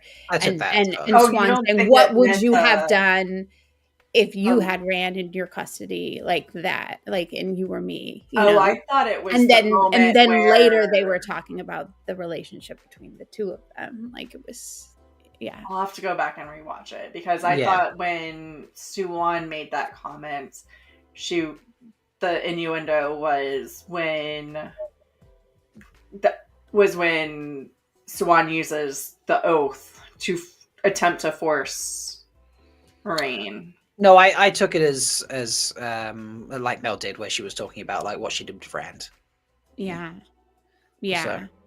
But yeah, even though, like, regardless, it felt like closure at the end of their relationship. Which, it did. Like, they were trying, like, she was trying to break up with her. Yeah. And she did break up with her, but in the end, she still kissed her. I mean, you're so allowed to kiss at the end of a breakup. Yeah. Breakups are messy things. Complicated, emotional, especially when somebody's trying to do it, knowing that better outcome for the both, or thinking that it's a better outcome for the both of you. Yeah. Believing it. I also thought, and this might be completely me, but I thought when Egwene was packing up to be like, I've got to go sleep at the Wise One's place now. To me, it kind of felt like that was not an on the surface obvious sort of moment where the two of them were. I keep using the phrase breaking up, but it's sort of like it fits. It did feel that way too. But it felt like there was a disconnect. It was a goodbye. It was a goodbye. Yeah, it felt like her leaving that, like, on the surface is like, oh, I'm just leaving to sleep somewhere else because the Wise Ones need me.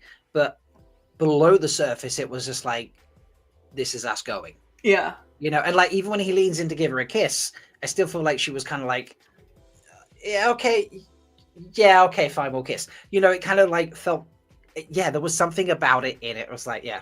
So the whole episode feels like that for me. Or a lot of the episode feels like that for me, not exactly everything. So. Rand is just one episode late realizing this was the breakup episode.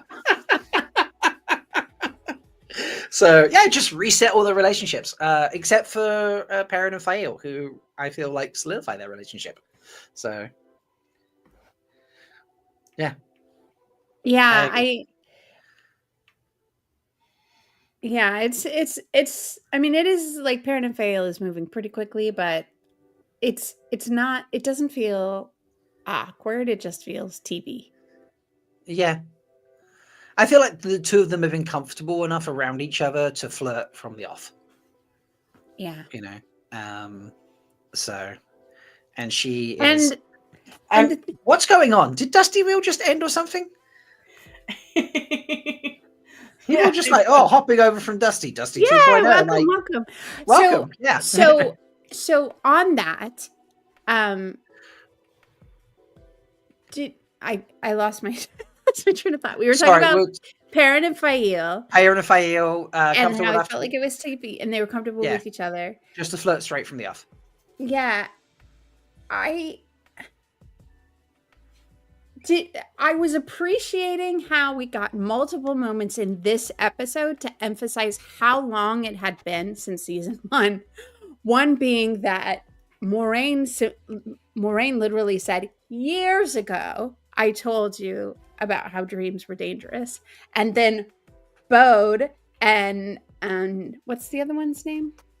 I never remember. Elspeth? Elspeth? That sounds right, actually. Or whatever. Oh, God, my books are so far away. I've got a phone. They're like 50 years older than they were in season 1. So like it really has been a significantly long amount of time. Yeah. And long enough for Perrin to have actually dealt with his grief. It like circling back to the conversation about Perrin and Fael. Like we're getting hints of the passage of time explicitly making that feel like it makes more sense with the tree and the girls being grown and all of that. So yeah, because that tree is, that's not a sapling. Well, it is still a sapling. Yeah, I mean, it's like at least a 5-year-old tree. It was a seed planted in her hands when she was buried. Yeah. So, and hypothetically, it was about like 3 months for them to travel to Tarvalon the first time, and then like how many ever days, weeks that they were in Tarvalon up to Faldara.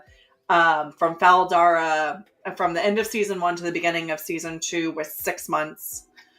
And then there was traveling there. So you can probably assume that was a couple of months right there. Yeah. So we're approaching, and then it's been a month from season 2 to season 3. And to this point, there's been several weeks of traveling, and other things. So. I love Baller. Yes, Baller. I really hope they don't cut Baller because Baller was so good. Yeah. Fun bit from Light Blind Fool here. The height difference was very noticeable in one of the scenes between him and Fael. It was almost like a what moment, wasn't it? Like she couldn't even reach his chin.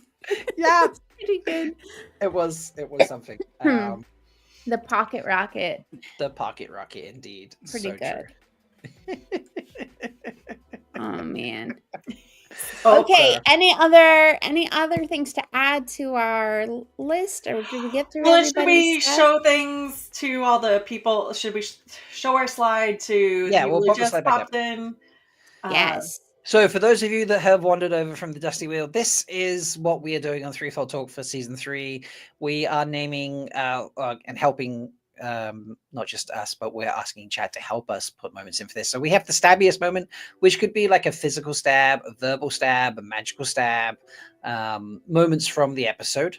And then there's a hand talk of the week, which is something that was extremely Aiel. Okay, so it could be actual hand talk, but it could be just something that just feels very Aiel. For example, Melindhra eating the bugs, ramen rattles that we saw earlier, which is all the buckler shaking. If you're not familiar with that, you know, it just things that felt very, very Aiel. And that's, you know, that goes in that section. The honorary stone dog moment. Now, this is kind of like there's two approaches to this. One, it's like a moment from the episode. You're like, yeah, I could take it or leave it type thing. Much like you would a stone dog.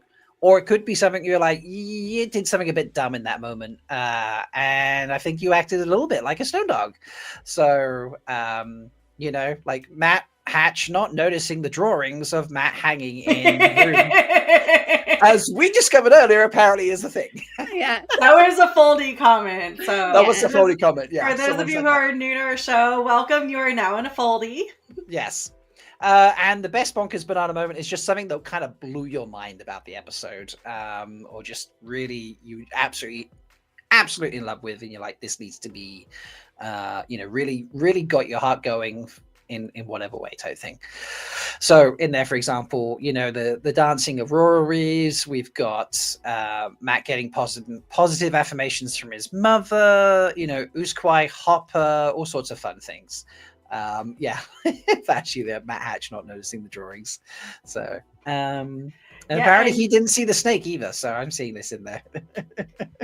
Yeah, and there a lot of the comments that are being made. Stabbiest, Alana hand. Yes, we've got that. So love it. Eating bugs as a hand talk moment. Absolutely. Yep. So love it. So we've been doing this for every episode, and we post them out. We've got episode 4 and now episode 5 to post out, which will go out at some point over the next week. Yeah, well, of course, Vashi. You know, we need to keep you updated what we're up to. Yeah, and we're just sort of chatting about the episode and having some fun. Any particular moments you want to explore? There are so many good moments. Whatever person called out Hatch should be ashamed. Skeeter, I think you're the one who called out Hatch. So, you know.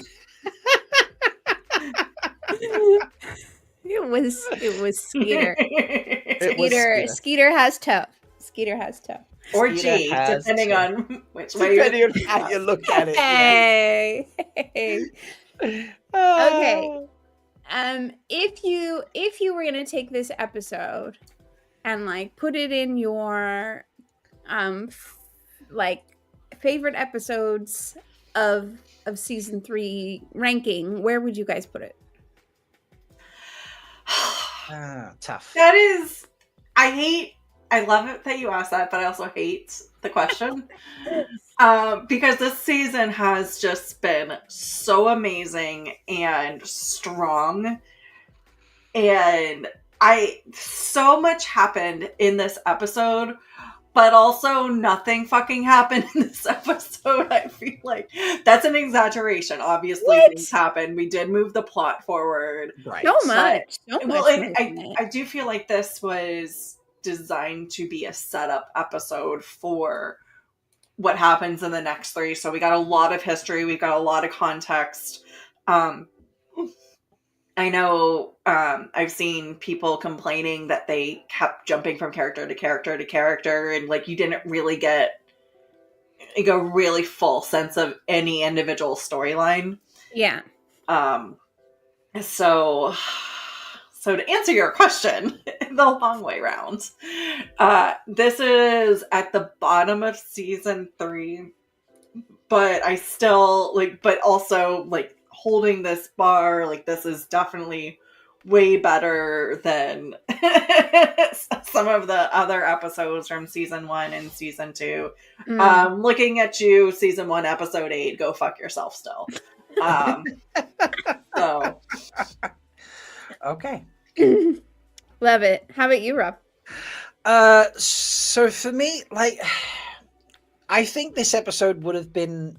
I think this episode falls into an unfortunate category of following an outstanding episode that is still, and rightfully so, the highest ranked on IMDb, the highest ranked episode of all Wheel of Time episodes currently released so far out of all 3 seasons.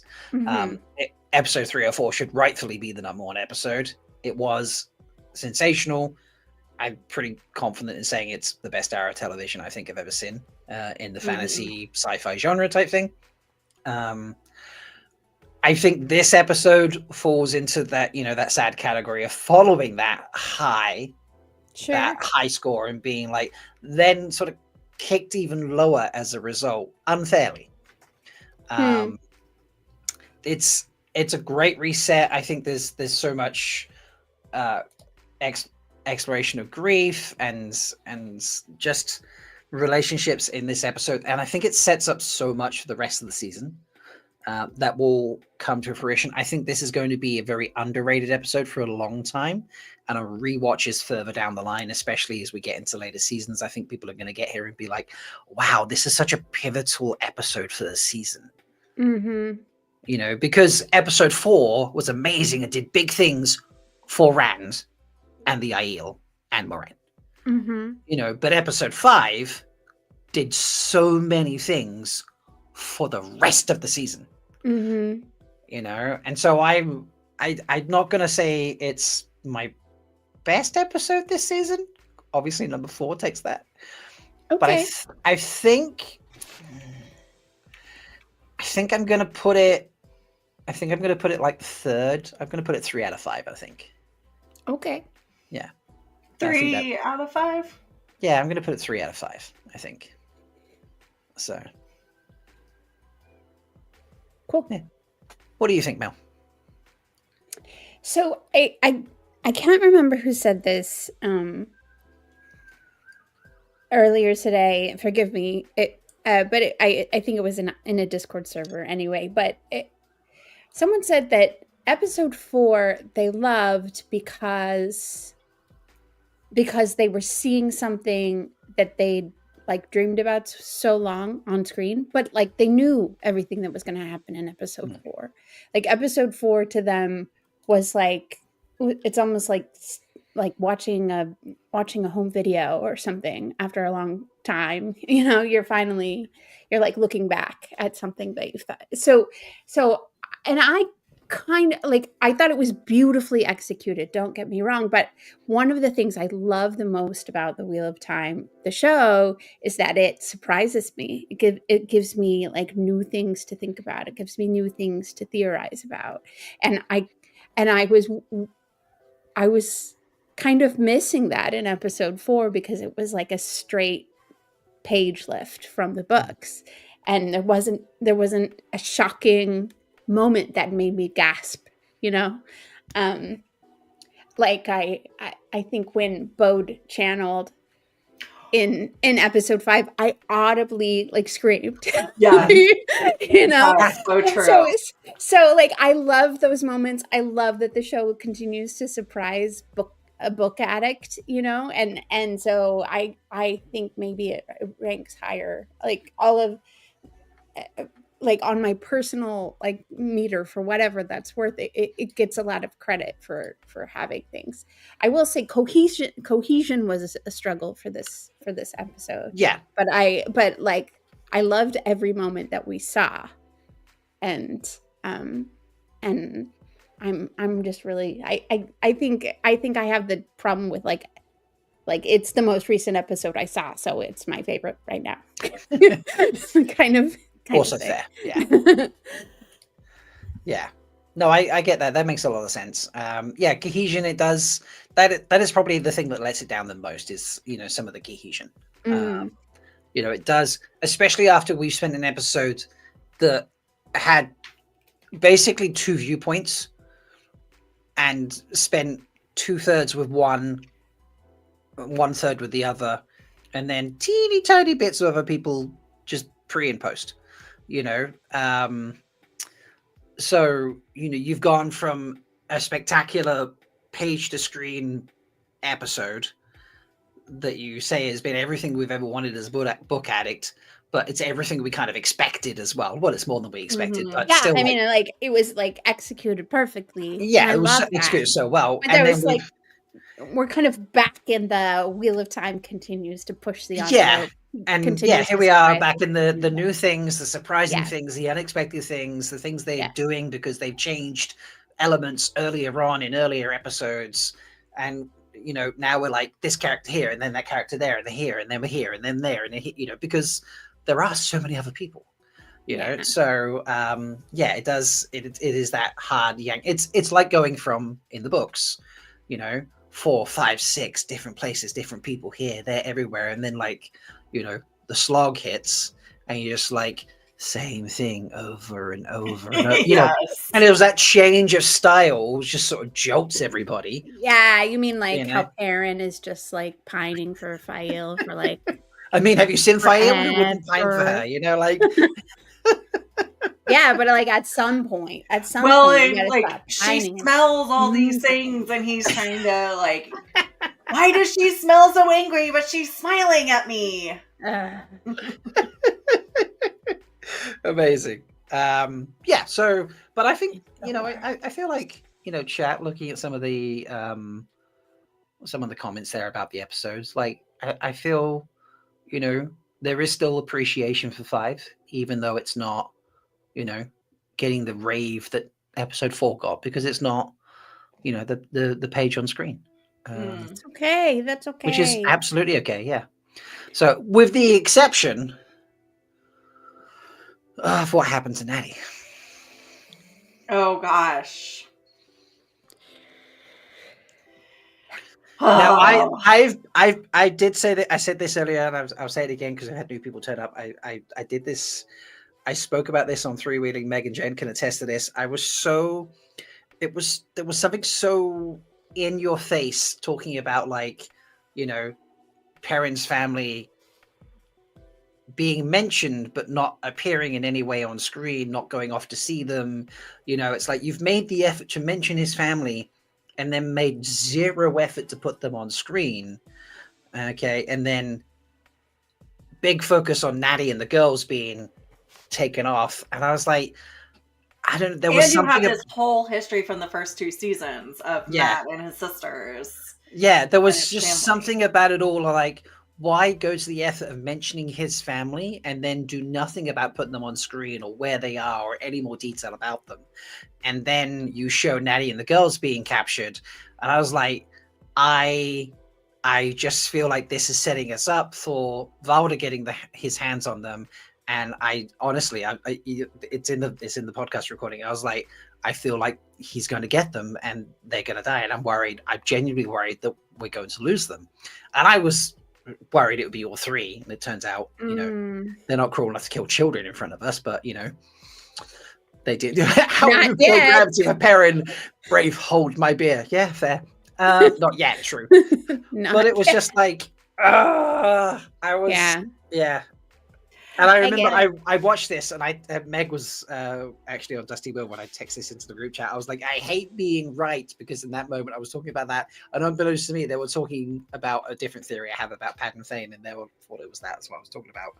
No, I'm not watching right now. So, well, and Rob, for some of the people who are just coming in and are new to the show, you actually have like a close relationship with the actress, so. I'm not sure I would say close. As far as like somebody who has any relationship with them. Yeah, fair. Yeah. So I have met Juliet. I met Juliet at the season 1 premiere back in 2021. She actually sat 2 seats away from me. It just happened to be where we were all put. And we got to hang out and talk a little bit. And then I've talked to her here and there over the years about various things. And you know, we help support her chicken rescue charity that she's a patron of, with the charity auction at Malkier that we do every year, which is a great blast. And we've, you know, there's crates named after us that go and help rescue chickens to take them off to new homes when they've finished being egg producing hens for farmers, and they decide their lives should be over type thing. So I know Juliet, more than the average actor you see on screen because I've interacted with her, and to see her character be killed off was really gutting for me. But you know what that means, though? It does mean that she can appear in official capacity at cons and things like that because she no longer can spoil things, right? So she can be official guests. This is true. Julia actually would have been at MalkierCon last year had she not already had a personal vacation booked.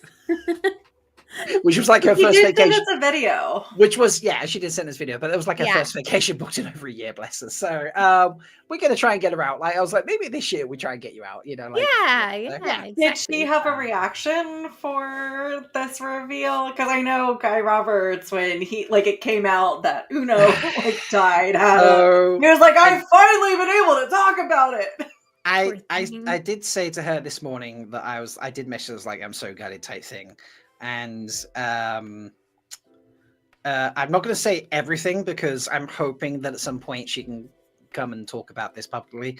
But she said, isn't it awful? A terrible secret I've had to keep. So, but yeah.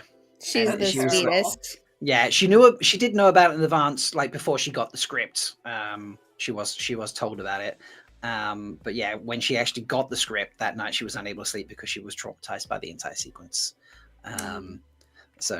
And she hopefully has watched it by now. She hadn't watched it when I messaged her and contacted her. So yeah, it's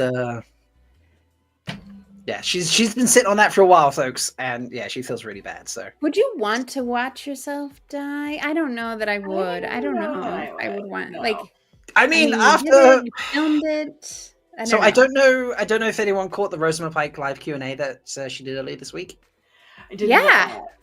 Yeah, like they were taking questions from the audience, and actually I got my question asked, which was what's been the most challenging scene that you've filmed so far in season 3, and Rosamund actually talked about it being filming the deaths in all of her art, flicker things, and saying that it's quite an experience to film your own death scene, even if you are just playing a character. So yeah, like you say, you watching yourself. I mean, we don't see Natty actually die on screen. We see her dead body afterwards. So maybe that's all the things that you're doing leading up. And I think there's chat kind of has some things that we've said. The mother finally finding herself to, like, I think this has been her redemption arc. Yeah. So she's finally being a good mom. Like she's finally trying to take care of her kids, and maybe we don't know much of her history since Winter's Night and what's happened. So, but she does look much soberer. Yeah, I don't know if it's just being in the cage. I mean, I don't necessarily think they were plying her with beverages inside the cage. Yes, I don't know. What is? I mean, Dane did offer them a water skin, but what is in that other skin? In that moment, I thought he was offering the kids his glass of wine. And I actually said, I was like, dude, you can't get the. Oh no, it's a water bottle. Okay, I thought you were going to get the wine. I actually said that. So here's an interesting comment from chat. So knowing from the books, and again, chat, this is full show and book spoilers. So, but Derek D feels the same dread for Ruark's granddaughter that he does for the Natty Cawthon. So knowing that there is an attack in Cold Rock Hold and that people do die. So one of the few dreamers in the books dies. So one of the 5 dreamers is now fucking gone. Like, are they going to do us dirty again twice? You never know. You never know. But yeah, it is. And they never did because we haven't gone to tier, so Rand hasn't done the need to resuscitate a child. Oh. Yeah, I'm going to point that out. Oh. Do you know the bit that really is now sitting for me? I'm just like, what happens between Perrin and Matt when Matt finds out that his mother was killed because of Perrin killing a White Cloak and all the White Cloaks coming to the Two Rivers and all that tangled situation. I'm gonna bet nothing. I'm gonna bet that doesn't become a thing. Okay.